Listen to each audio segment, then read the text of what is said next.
வருகைக்காக ஆயத்தமாவோம். இது கடைசி காலம் என்பதை உணர்ந்து வாழ்வோம். கர்த்தரின் வருகை சமீபம். கர்த்தர் உங்களை ஆசீர்வதிப்பாராக. ஆமென்.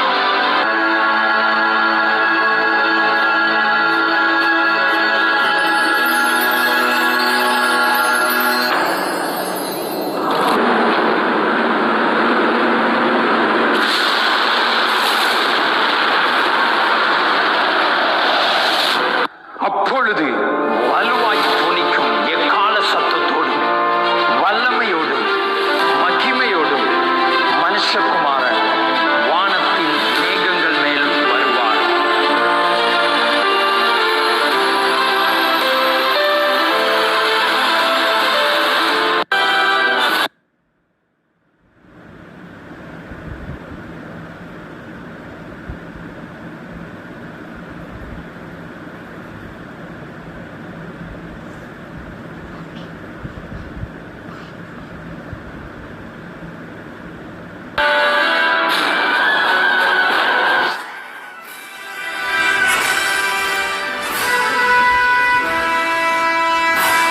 மனுஷகுமாரன் மேகங்கள் மேல் வருகிறதை ஆச்சரியத்தோடு பூமியில் இருக்கிற எல்லாரும் பார்ப்பார்கள். தங்கள் செல்போனில் சில வீடியோ போட்டோ எடுப்பார்கள்.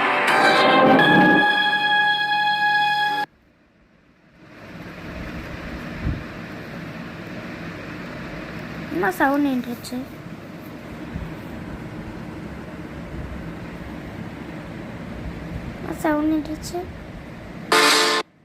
One of the most boring and frustrating job is to create PPT, especially if you don't.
தங்கள் கிரியைகளின்படியே ஒவ்வொருவரும் நியாய தீர்ப்பு அடைந்தார்கள். புஸ்தகங்களில் எழுதியிருக்கிற எழுதியிருக்கிறபடியே மரித்தோர் தங்கள் கிரியைகளுக்கு தக்கதாக நியாய தீர்ப்பு அடைந்தார்கள். தற்கொலை செய்து மரித்தவர்கள், தவறான உறவுகள், கள்ள தொடர்புகள், விபச்சாரம், வேசித்தனம் செய்தவர்கள், ஏழைக்கு கஷ்டப்படுகிறவர்களுக்கு உதவாதவர்கள், குடிகாரர்கள், மதுபான பிரியர்கள், கற்பழித்து அருவருப்பான பாவத்தை செய்தவர்கள், கணவனுக்கோ மனைவிக்கோ துரோகம் செய்த துரோகிகள், லஞ்சம் வாங்கினவர்கள், விக்கிரக ஆராதனைக்காரர்கள், இவர்கள் அனைவரும் இழுத்து செல்லப்பட்டு அக்கினி கடலிலே தள்ளப்பட்டார்கள். இவர்கள் ஜீவ புஸ்தகத்தில் பெயர் எழுதப்படாதவர்கள்.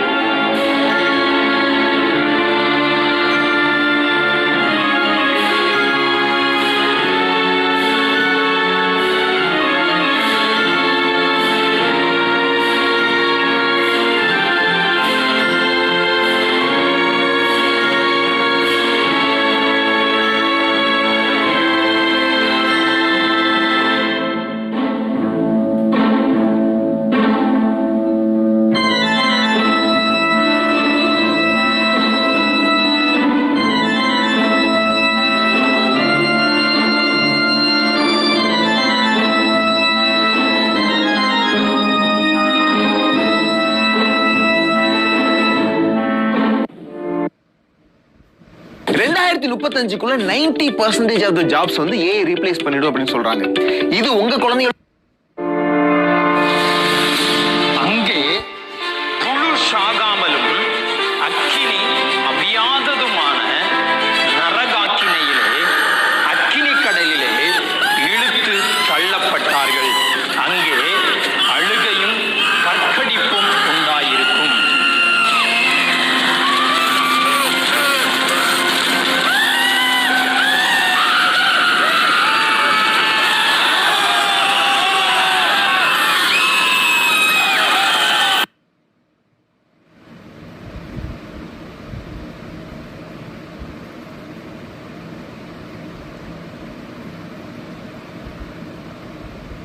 இனிமேல் எனக்கு குட்டாக நடந்துக்கணும். நானும் சுற்றி போயிருக்கேன்.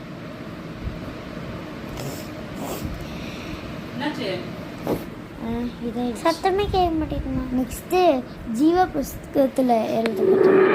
வாழ்க்கையில் சோர்ந்து போனவர்களுக்கும் கஷ்டப்படுகிறவர்களுக்கும் உதவி செய்தவர்கள், இயேசுவை பற்றி தெரியாத மற்றவர்களுக்கு சுவிசேஷத்தை, நற்செய்தியை அறிவித்த ஒருவர்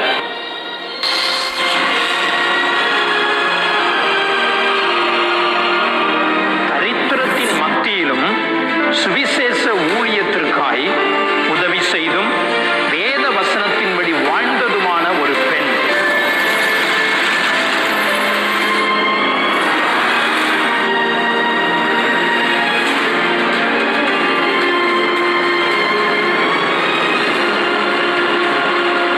ஏழைக்கு உதவி செய்தும் அவர்களை பராமரித்தும் வேத வசனத்திற்கு கீழ்ப்படிந்து வாழ்ந்தவருமான ஒருவர்.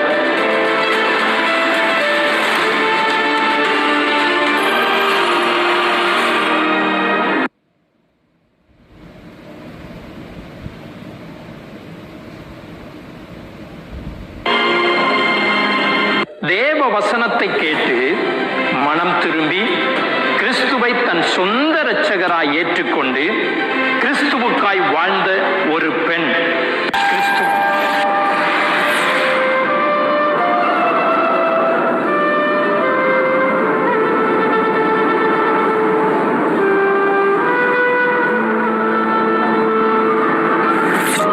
கிறிஸ்துவுக்காகவும் தேவ வசனத்திற்காகவும் தன் ஜீவனையும் பாராமல் இரத்த சாட்சியாய் மரித்த ஒருவன்.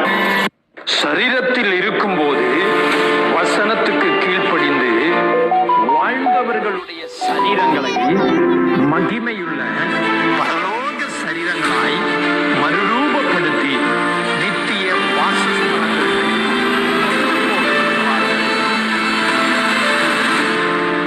ஜீவ புஸ்தகத்தில் பெயர் எழுதப்பட்டவர்கள் எல்லாரும் தேவனுடைய பரதீசிக்குள் பிரவேசிப்பார்கள்.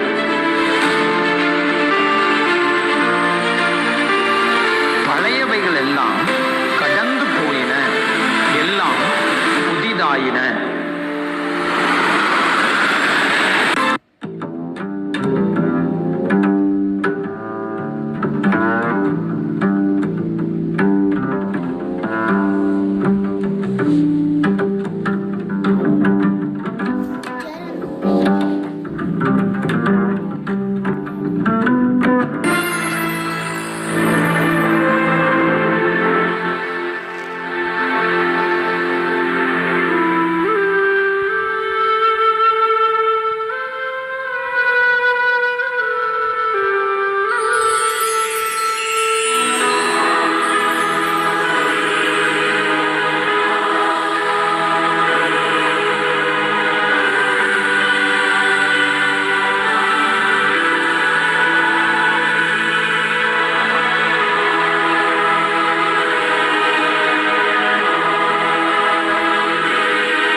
லாஸ்ட் பெஞ்ச் நீ சொல்லுப்பா. என் பேர் நெடுமாறன், சிவந்திப்பட்டியிலேருந்து வரேன்.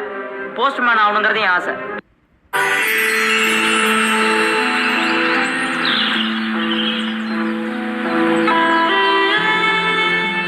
இனிமேல் துக்கம், வேதனை, கண்ணீர், அலறுதல், வருத்தம் ஒன்றுமே அங்கே இல்லை.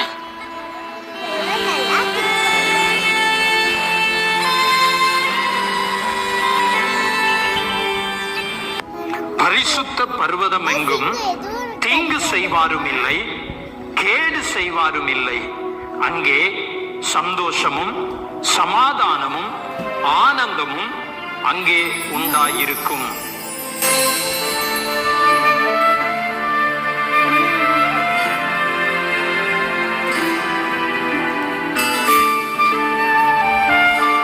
பரலோகத்தில் தேவ சமூகத்தில் இருந்து பரிசுத்த நகரமாகிய எருசலேம் இறங்கி வந்தது. அதன் மதில் வச்சிர கல்லால் கட்டப்பட்டிருந்தது.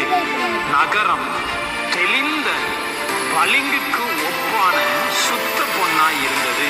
12 வாசல்களும் 12 முத்துக்களாய் இருந்தன.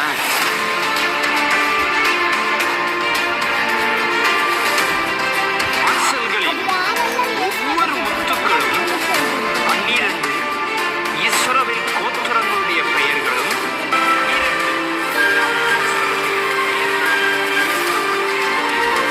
ஆட்டுக்குட்டியானவருடைய ஜீவ புஸ்தகத்தில் பெயர் எழுதப்பட்டவர்கள் மாத்திரமே அதில் பிரவேசிப்பார்கள்.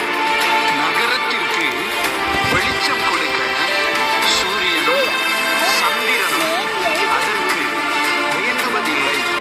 தேவனுடைய மகிமையே அதை பிரகாசிப்பித்தது. ஆட்டுக்குட்டியானவரே அதற்கு விளக்கு. அங்கே ராக்காலம் இல்லை.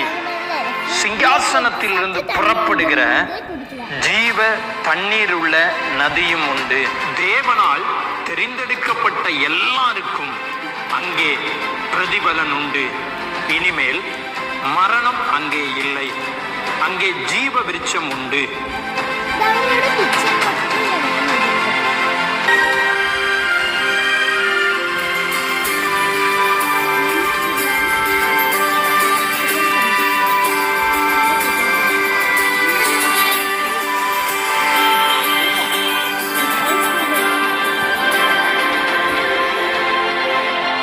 இயேசு, நானே வழியும் சத்தியமும் ஜீவனுமாய் இருக்கிறேன்.